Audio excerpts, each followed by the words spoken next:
네, 어제부터 시작해서 예레미야서의 말씀이 우리 가운데 선포되고 있습니다. 예레미야에 관한 간략한 또 그 개론에 관한 것들이 어제 말씀에서 나누어졌는데요. 그 배경을 짧게 다시 한번 살펴보도록 하겠습니다.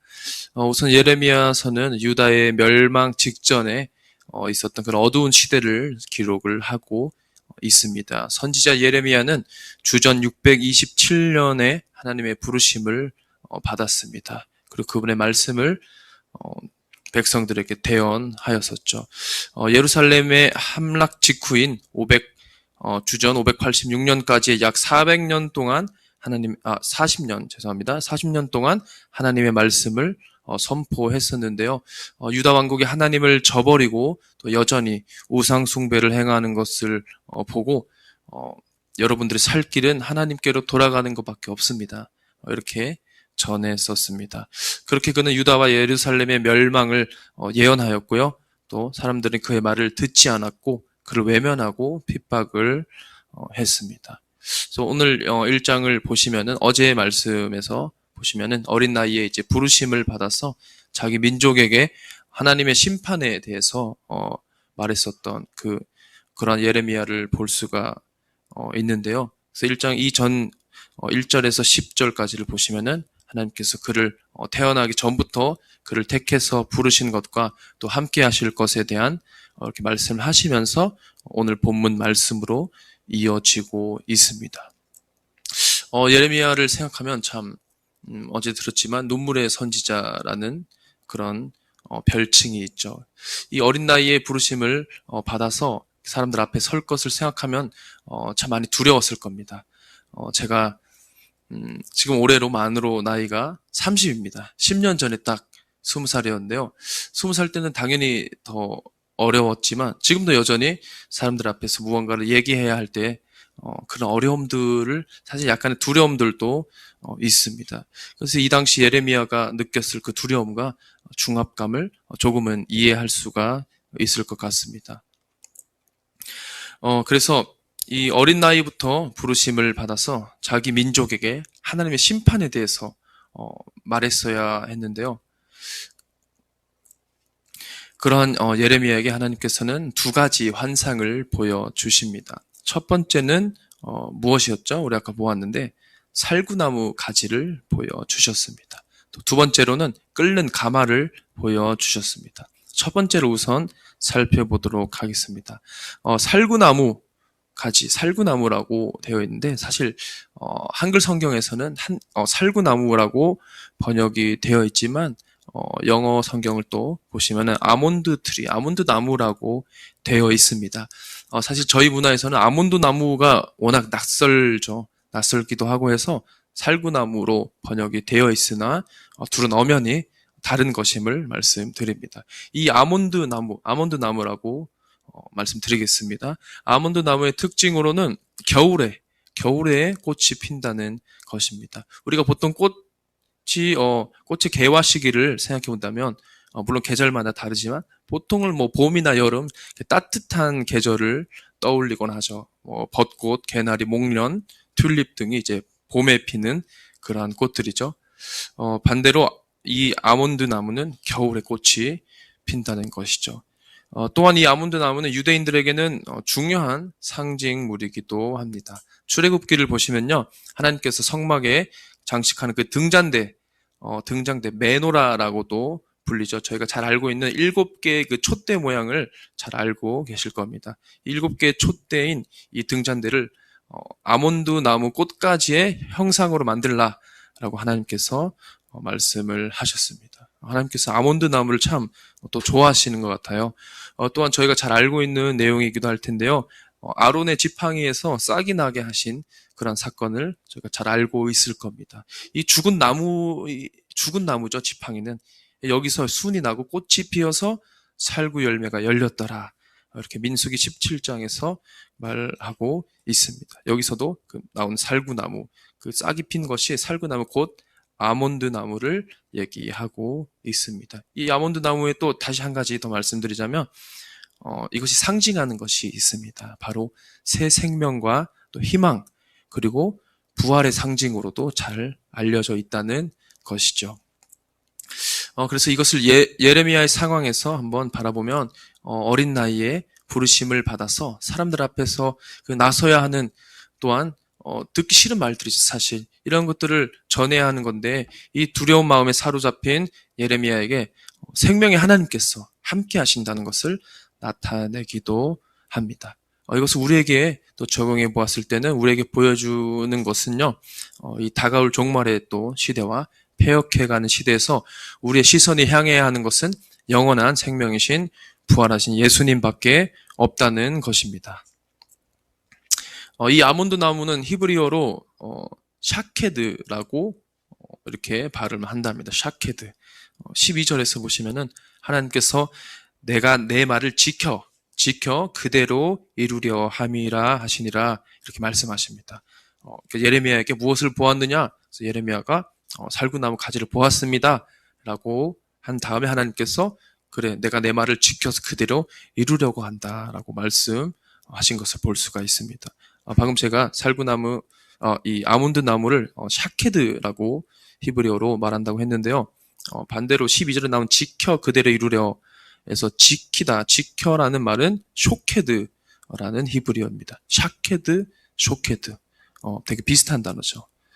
같은 또 어원을 가지고 있는 단어라고 합니다. 일종의 언어 유희인 셈입니다. 하나님께서. 그래서 이것을 히브리어 원문으로 본다면 무엇을 보았느냐 했을 때 살구나무, 샤케드, 그리고 바로 이어서 쇼케드, 이렇게 일종의 언어 유희죠. 어떻게 보면 좀 아재 개그로 볼 수도 있을 것 같아요. 이것을 한국식으로 좀 재밌게 풀어서 해보자면, 살구나무를 잘 보았니? 그럼 네가 살고 싶으면 이렇게 해. 이런 식으로 말을 이용한 유희인데, 어떻게 보면 하나님께서 이 어린 예레미야의 또 긴장을 또 풀어주시려고 이렇게 말씀하셨던 걸로 또 볼 수가 있을 것 같습니다. 이 샤케드와 쇼케드, 이 두 단어와 또 12절을 보시면은 하나님께서 예레미야에게 이렇게 말씀하시는 겁니다. 너는 내 입의 말을 대신하는 내 입이 되어주기만 하면 내가 내 입으로 한 말을 꼭 지켜서 그대로 이룰 것이다. 이렇게 말씀하고 계시는 거죠. 그래서 우리는 하나님께서 우리에게 말씀하시면 우리는 그대로 실행할 뿐입니다. 하나님의 말씀에 성실히 우리가 순종하여서 지킬 때에 하나님께서는 반드시 그 하신 말씀을 지켜서 이루신다는 것이죠. 그래서 우리가 신실하신 주님 말씀에 순종하여서 그분이 하시는 일이 이루어지는 것을 지켜볼 때, 그것이 바로 하나님 뜻을 이루며 그것을 경험하는 그런 복된 자들인 줄로 믿습니다. 두 번째 환상을 보시면은 하나님께서 예레미야에게 끓는 가마를 보여주십니다. 그래서 이 끓는 가마에서, 이 가마가 이렇게 북에서 남으로 이렇게 기울어져 있고 그 내용물이 막 쏟아질 것 같은 그런 것을 보여주고 있는데요. 재앙이 북방에서 일어나서 이 재앙이 부어질 것임을 말씀하셨습니다. 또 보시면은 하나님께서 예루살렘과 또 유다 모든 성읍들을 치실 것을 말씀하셨죠. 이것은 우상 숭배로 인한 결과였습니다. 16절에서 나오듯이 여호와 하나님을 버리고 우상을 숭배했죠. 자기 손으로 만든 것들에 절했기 때문입니다.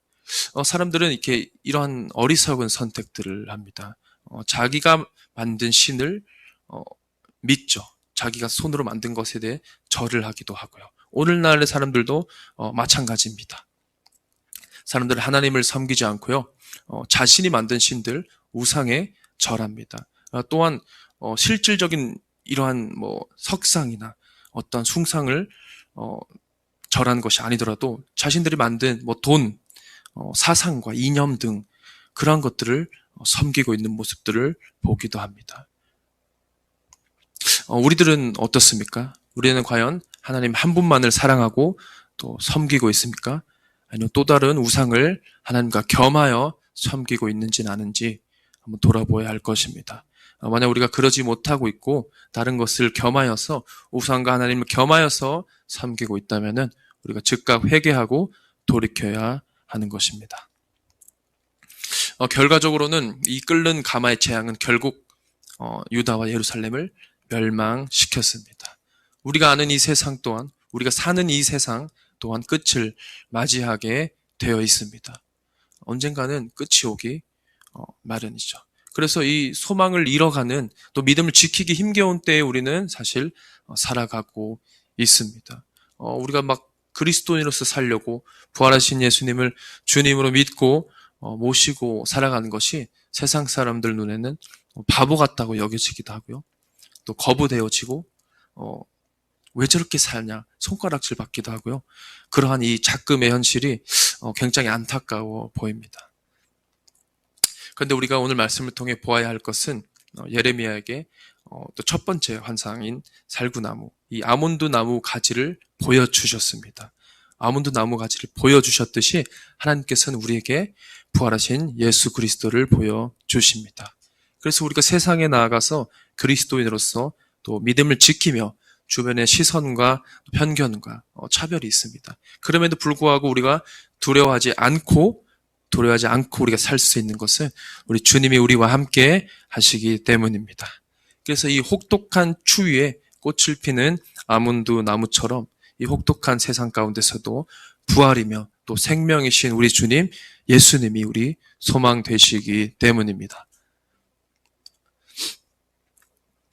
이 뉴스타트 이전에 있었던 이전의 현수막에서 나는 부활이요 생명이니 하신 그 말씀이 생각이 나네요. 그렇게 우리 다시 17절을 보시면은 허리를 동매고 라고 나와 있는데 우리가 그 말씀대로 우리가 정말 더욱더 허리를 동매고 담대하게 말씀 붙잡고 살아가야 하는 것이죠. 왜냐하면은 부활하신 우리 주님이 우리와 함께 하시기 때문입니다. 성령님께서 우리 삶을 인도하시기 때문입니다. 그래서 오늘 우리에게 주신 그 말씀처럼 우리가 하나님 말씀에 순종하여서 그분의 뜻을 이루며 살아야 하는 줄로 믿습니다. 이것이 복된 그리스도인의 삶인 줄로 믿습니다. 또한 부활하셔서 우리에게 그 부활의 그 소망과 또 영원한 생명을 주신 예수님이 우리와 함께 하십니다. 두려워 맙시다. 아멘. 주님이 우리와 함께 하십니다. 아멘. 죽음도 이기신 주님은 우리가 그 어떠한 혹독한 겨울을 보내고 있다고 해도 우리를 꽃피게 하실 줄로 믿습니다. 기도합니다. 주님 감사합니다. 오늘 또 말씀 우리에게 허락하신 주님께 감사와 또 영광을 주님 드립니다. 우리가 이 시간에 또 모여서 주님 말씀을 듣게 하신 것에 또 감사합니다. 주님 오늘 말씀대로 우리가 정말 부활하신 주님께만 초점 맞추며 나가길 원합니다. 이 혹독한 또 힘든 또 어려운 이 시대 가운데 있지만 우리가 정말 주님 우리가 다른 것들을 우상에게 절하며 다른 것들을 섬기지 아니하고 오직 주님만 우리가 신실하게 섬기며 주님 말씀에 우리가 순종하며 나아가는 저희들 되게 하실 줄로 믿습니다. 주님 우리와 함께 하신 줄로 믿습니다. 감사합니다. 예수님의 이름으로 기도드렸습니다. 아멘.